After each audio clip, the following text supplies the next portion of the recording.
जब चंद्र ग्रहण का संकट, तब तब दुनिया पर आफत। 2001 में चंद्र ग्रहण, अमेरिका के वर्ल्ड ट्रेड सेंटर पर आतंकी हमला।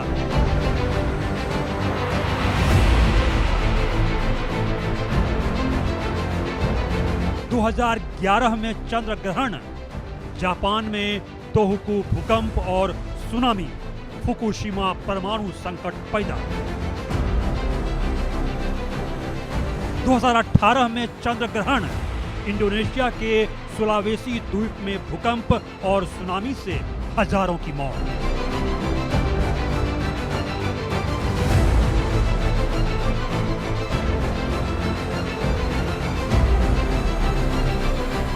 दो 2020 में चंद्र ग्रहण, दुनिया भर में कोविड-19 का संकट।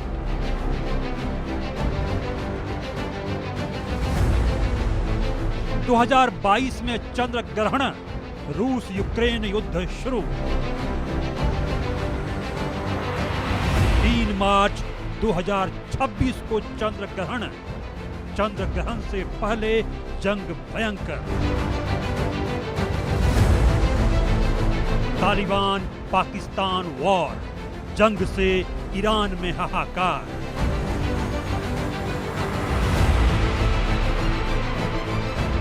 मिडिल ईस्ट सहित दुनिया भर में युद्ध, ब्रह्मांड में कौन है क्रुद्ध।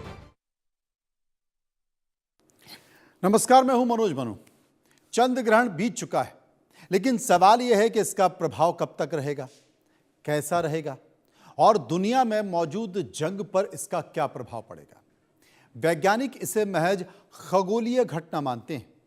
ज्योतिष मामलों के जानकार मानते हैं कि इसका प्रभाव 6 महीने तक पड़ सकता है और आने वाले 15 दिन सबसे ज्यादा संवेदनशील रह सकते हैं। कहा यह भी जा रहा है कि जून के बाद 2 से 3 महीने का राहत काल आ सकता है, लेकिन सितंबर और अक्टूबर में फिर से आक्रामकता बढ़ सकती है। इसका यह अर्थ है कि वर्ष का मध्य थोड़ी राहत दे सकता है, लेकिन अंतिम चरण फिर से तनावपूर्ण हो सकता है। जानकार यह भी मानते हैं कि मार्च और अप्रैल के बीच किसी परमाणु संयंत्र के आसपास तकनीकी समस्या, साइबर अटैक या फिर सीमित स्तर पर रेडिएशन लीकेज की खबरें आ सकती हैं। हालांकि हिरोशिमा और नागासाकी जैसी सीधी परमाणु बमबारी की संभावना कम है, फिर भी वैश्विक भव्य और रणनीतिक दबाव में यह वृद्धि हो सकती है। ग्रहण और युद्ध की संयुक्त स्थिति का प्रभाव वैश्विक अर्थव्यवस्था पर भी पड़ सकता है। इस दौरान शेयर बाजार में भारी उतार चढ़ाव देखने को मिलेगा। सोना, चांदी, धातु क्षेत्र मजबूत होंगे। तेल की कीमतों में वृद्धि होगी। तमाम ऐसी खबरें आ सकती हैं। मीडिया रिपोर्ट के मुताबिक ज्योतिषी ये मानते हैं कि भारत पूर्ण युद्ध में शामिल नहीं होगा, लेकिन भारत की स्थिति अन्य देशों की तुलना में कूटनीतिक स्तर पर मजबूत हो सकती है। देखिए एक रिपोर्ट। चंद्र ग्रहण का प्रकोप, किसका समय भारी। सूर्य ग्रहण के बाद मिडिल ईस्ट में वॉर। चंद्र ग्रहण के बाद अब क्या होगा। साल का पहला चंद्र ग्रहण बीत चुका है, लेकिन चंद्र और सूर्य ग्रहण का प्रभाव वैश्विक घटनाओं, राजनीति, अर्थव्यवस्था या बड़े सामाजिक बदलावों में करीब 6 महीने तक रहता है।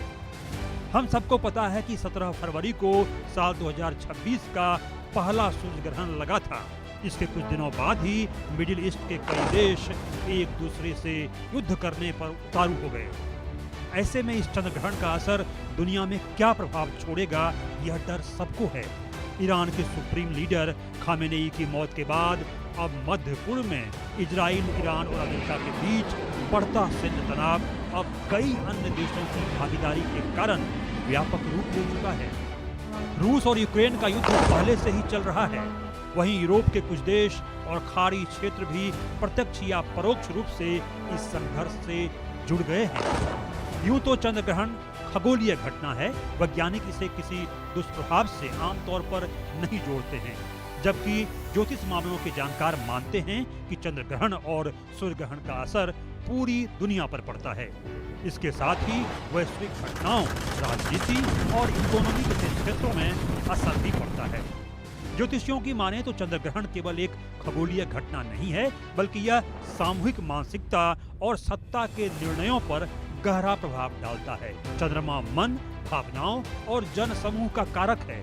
जब चंद्रमा पर ग्रहण लगता है तो लोगों की सोच में अस्थिरता, भय, आक्रोश और आवेग बढ़ सकता है। दिक्कत यह है कि युद्ध की स्थिति में यह प्रभाव और गंभीर हो जाता है।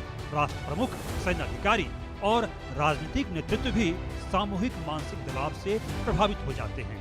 ऐसे समय में त्वरित और आक्रामक फैसले भी लिए जा सकते हैं। माना जा रहा है कि इस ग्रहण के बाद के 15 दिन विशेष रूप से संवेदनशील हो सकते हैं। इस दौरान कोई बड़ी घटना सामने आ सकती है। इस अवधि में मिसाइल हमले, सीमाई झड़पें या अचानक सैन्य कार्रवाई की संभावना बढ़ सकती है। इस समय राहु और मंगल का प्रभाव अत्यंत अहम है। मंगल सेना, अग्नि युद्ध और आक्रामकता का कारक है, जबकि राहु विस्फोट, भ्रम, अचानक घटनाओं और रणनीतिक छल का प्रतीक है। जानकार मानते हैं कि 23 फरवरी से सक्रिय यह योग 2 अक्टूबर तक प्रभावी रह सकता है। यह योग युद्ध को सीमित रखने के बजाय विस्तार दे सकता है। इतना ही नहीं, रूस और यूक्रेन के युद्ध में भी अचानक तेज गतिविधि देखी जा सकती है। यह समय सत्ता संघर्ष को और तेज कर सकता है, क्योंकि चंद्रमा सिंह राशि में स्थित है, जो सत्ता, नेतृत्व और प्रतिष्ठा का संकेत देती है। अब यह अलग बात है कि किसकी सत्ता बची रहेगी, किसकी चली जाएगी, किसका नेतृत्व रहेगा, किसका छिनेगा, किसकी प्रतिष्ठा बढ़ेगी और किसकी नष्ट हो जाएगी। Bureau report, India news.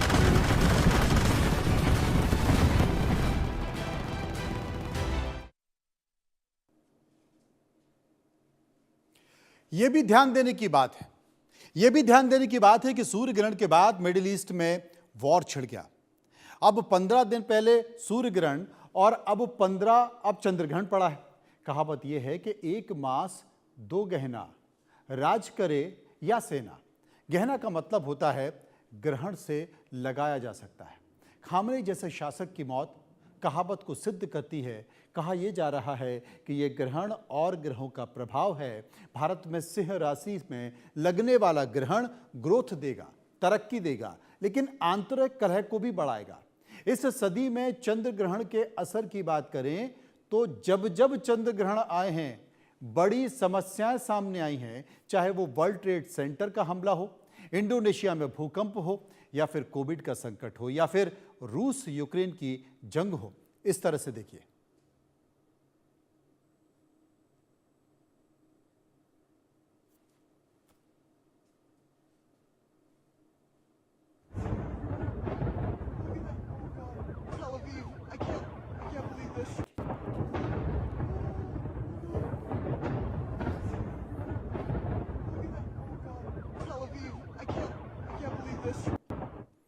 अब चंद्र ग्रहण का असर क्या होता है। ये तस्वीर तो आपको बताई कि क्या चंद्र ग्रहण के इर्द गिर्द ये सब बुना जा रहा है। चंद्र ग्रहण का असर क्या होता है, इसे आप गौर से देखिए। मैं आपको समझाने की कोशिश करता हूँ। असल में चंद्र ग्रहण का जो असर है वो आपको दिखाई दे रहा है। सूर्य ग्रहण के बाद मौजूदा वॉर, चंद्र ग्रहण के बाद अब क्या होगा, ये सबसे बड़ा सवाल है। लोग ये पूछ रहे हैं क्योंकि राहु और मंगल, ये 2 सबसे बड़ी चीज़ें। राहु और मंगल योग से संघर्ष बढ़ेगा। अगले 15 दिन काफ़ी संवेदनशील होने वाले हैं। 6 महीने तक ये माना जाता है, तमाम जो खगोलीय जानकार हैं या फिर ज्योतिष विद्या का ज्ञान रखने वाले लोग हैं, जब उनसे बातचीत की गई है तो उन्होंने ये बताया कि चंद्रग्रहण भले ही खत्म हो गया हो, लेकिन अगले 15 दिन इसके संवेदनशील होते हैं और अगले 6 महीने तक इसका असर रह सकता है। वो आंशिक रहेगा, वो ज़्यादा रहेगा, वो प्रभाव कम रहेगा, लेकिन आप देख सकते हैं कि चंद्र ग्रहण का जो असर है वो आपको दिखाई देगा और तमाम तरह की परिस्थितियों के बीच ये भी घटना जारी रहेगी। लेकिन जो घट रहा है, ईरान में जो घट रहा है, वो सूर्य ग्रहण के बाद की स्थिति है। सूर्य ग्रहण के बाद की स्थिति और चंद्र ग्रहण के पहले की स्थिति है। लेकिन अब चंद्र ग्रहण के बाद क्या ऐसी तस्वीरें जो आपके टीवी स्क्रीन पर बड़ी हुई हैं, ऐसी तस्वीरें और बढ़ सकती हैं, ऐसी तस्वीरें और आ सकती हैं, इसके लिए इंतज़ार करना होगा, क्योंकि चंद्र ग्रहण भले ही खत्म हो गया हो, इसका असर आगे 15 दिन तक संवेदनशील माना जाता है और 6 महीने तक इसका असर रहता है। आचार्य राजेश तिवारी, जो कि ज्योतिषी भी हैं, हमारे साथ मौजूद हैं। राजेश जी, हम देखें, अगर हम चर्चा करें युद्ध की ऐसी स्थिति और परिस्थिति में सूर्य ग्रहण खत्म होता है, चंद्र ग्रहण आने वाला होता है। सूर्य और चंद्र ग्रहण के बीच जो घटना होती है, वो घटना ईरान में देखी जा रही है, वो घटना मिडिल ईस्ट में देखी जा रही है। तो अब जो चंद्र ग्रहण पड़ा है, इसके क्या प्रभाव हो सकते हैं? क्योंकि ये भी कहा जा रहा है कि 15 दिन संवेदनशील रहते हैं और 6 महीने तक इसका असर रह सकता है, पड़ सकता है। देखिए, ऐसा है कि सूर्य ग्रहण और चंद्र ग्रहण को युद्ध से जोड़ना एक अलग विषय है, ठीक है, उस पर हम बाद में आते हैं। पहले आपको के दर्शकों को स्पष्ट होना चाहिए कि मौलिक रूप से इस चंद्र ग्रहण का प्रभाव किस प्रकार पड़ेगा और कहां तक इसका प्रभाव पड़ सकता है। तो पहले चंद्र ग्रहण को अगर आप समझेंगे तो लगभग सभी लोग जानते हैं कि जब सूर्य और चंद्रमा के बीच पृथ्वी आ जाती है तो चंद्र ग्रहण जो है वो प्रारंभ हो जाता है। तात्पर्य क्या है कि चंद्रमा के पास अपना कोई प्रकाश नहीं होता है, वह सूर्य के प्रकाश से ही प्रकाशित होता है। और ये दोनों जो ग्रहण होते हैं, चाहे सूर्य ग्रहण की आप बात करें चाहे चंद्र ग्रहण की बात करें, ये दोनों ही ग्रहण बेहद महत्वपूर्ण होते हैं। पूर्णता के लिए सूर्य और चंद्रमा हर व्यक्तित्व के लिए आवश्यक होता है। इसीलिए शास्त्रों में बड़े ही स्पष्ट रूप से वर्णित किया गया कि सूर्य आत्मा जगतस्थ चक्षु, एक तरफ जहां सूर्य प्रत्येक जीवात्मा की प्राण ऊर्जा है, वहीं चंद्रमा मनसो जाता, चंद्रमा मन का नियंता है। आज आप बोल रहे हैं, हम बोल रहे हैं, हम स्वस्थ हैं, तो ये क्यों है? इसलिए है कि हमें सप्त ग्रहों से प्राप्त होने वाली जो ऊर्जा प्रतिक्षण प्राप्त होती है वह संतुलन की अवस्था में है। लेकिन जब चंद्र ग्रहण है तो जाहिर सी बात है कि चंद्रमा के प्रकाश में पृथ्वी के रूप में जो अवरोध है उसके कारण सामान्य ऊर्जा का निस्सरण आप तक नहीं हो सकता है, जिसके कारण व्यक्ति का मन व्यथित होता है, सोच में नकारात्मकता आती है, हिंसक विचार बन सकते हैं, नए नए प्रकार के दमनकारी नीतियों का सामना करना पड़ सकता है। लेकिन भारत के परिप्रेक्ष्य में अगर हम इसे देखें तो बहुत स्पष्ट है कि भारत का जब उदय हुआ तो वृषभ लग्न था और उस समय राशि कर्क है। तो यह ग्रहण भारत के लिए शुभ है ऐसा नहीं कहा जा सकता, लेकिन अनिष्टकारी नहीं है ये निश्चित रूप से कहा जा सकता है। क्योंकि राशि से द्वितीयस्थ चंद्रमा की जो अवस्था है वह सामान्यतः आपके name fame and prosperity financial position के लिए बहुत अच्छी नहीं कही जाएगी। इसलिए चाहे सरकार का विषय हो चाहे जनसाधारण का विषय हो, जीवन के प्रत्येक निर्णय को बहुत ही सोच विचार कर और संतुलित होकर ही लेने की सलाह दी जाएगी और यही बचाव का सर्वोत्तम मार्ग कहा जाएगा। जी, अलंकृता जी हमारे साथ मौजूद हैं। अलंकृता मानवी जी जो कि ज्योतिषी हैं। अलंकृता जी, आप क्या मानती हैं? जी, सबसे पहले तो इंडिया न्यूज के सभी दर्शकों को होली के इस पावन से पर्व की अनंत शुभकामनाएं। जी, आपको भी। जी जी, आप का बेसिकली प्रश्न एक और बार पूछिए आप क्या। जी, सवाल मेरा यही है कि सूर्य ग्रहण खत्म होता है, चंद्र ग्रहण आता है, उसके बीच की स्थिति में अगर देखा जाए तो मिडिल ईस्ट में ईरान इजराइल युद्ध, अमेरिका युद्ध देखा जा रहा है। मानवीय सभ्यता को एक तरह से परेशानी हो जाती है, लोग भय में आ जाते हैं, लोग परेशानी में आ जाते हैं, कई देशों का प्रभाव देखा जाता है, अर्थव्यवस्था गड़बड़ा जाती है। तो क्या आने वाले समय में, क्योंकि ये कहा जाता है कि चंद्र ग्रहण खत्म जरूर हो गया है, लेकिन उसका प्रभाव अभी आने वाले समय में और रहेगा, कब तक रहेगा और कैसा रहेगा? जी, देखिए, मैंने जनवरी में ही बहुत स्ट्रॉन्ग प्रिडिक्शन की थी, जो अभी मैंने बिल्कुल क्लियर कट प्रिडिक्शन की थी कि इस 2026 में हम बहुत तरह के चेंजेस देखेंगे और जहाँ पे वॉर लाइक सिचुएशंस होंगी। और ऐसी प्रिडिक्शन देने के बाद मैंने ये भी कहा था कि देखिए, ग्रहण ग्रहण ही होता है, और ग्रहण अपने आप में एक संकेत होता है कि अब जो चीजें हैं, चाहे कलयुग है और बहुत सारी ऐसी घटनाएं जो है वो चरम सीमा पर जाएंगी। और आप देखें, कोई भी वॉर कहीं पे भी होती है, उसका असर जो है वो नेबरिंग कंट्रीज में भी देखने को मिलता है। तो ऐसा नहीं है कि अगर वॉर है तो उसका असर कहीं ना कहीं भारत देश पे नहीं पड़ेगा। हालांकि हमारे देश का डिफेंस बहुत स्ट्रांग है।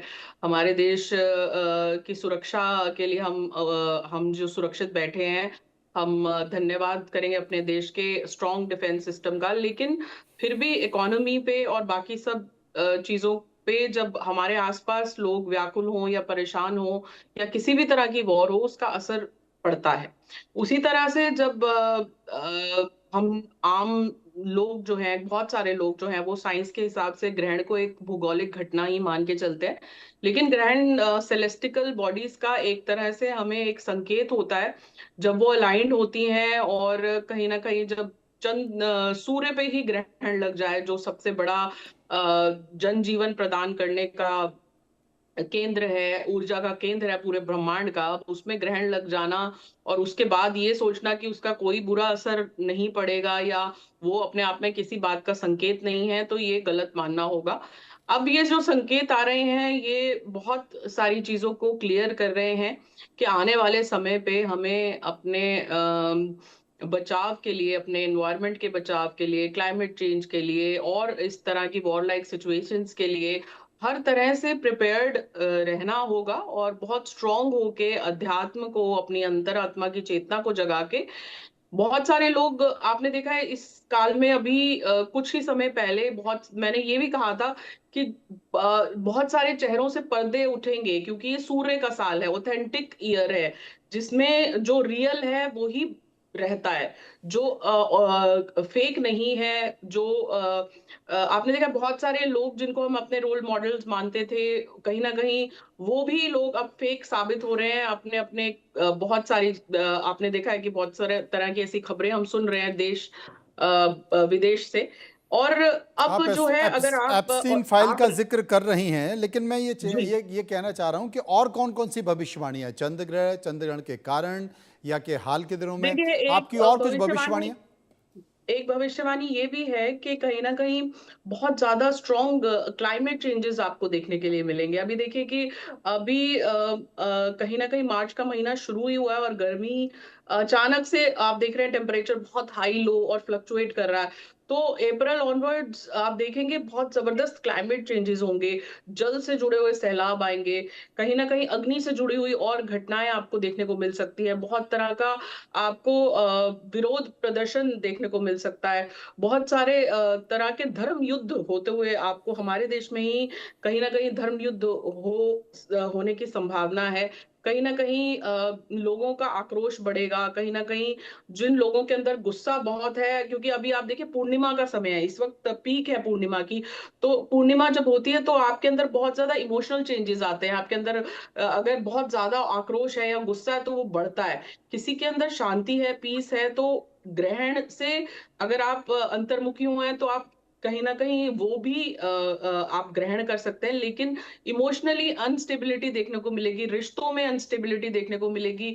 बिना वजह बहुत लोगों के बीच में, बिजनेस पार्टनर्स के बीच में तकरार हो सकती है।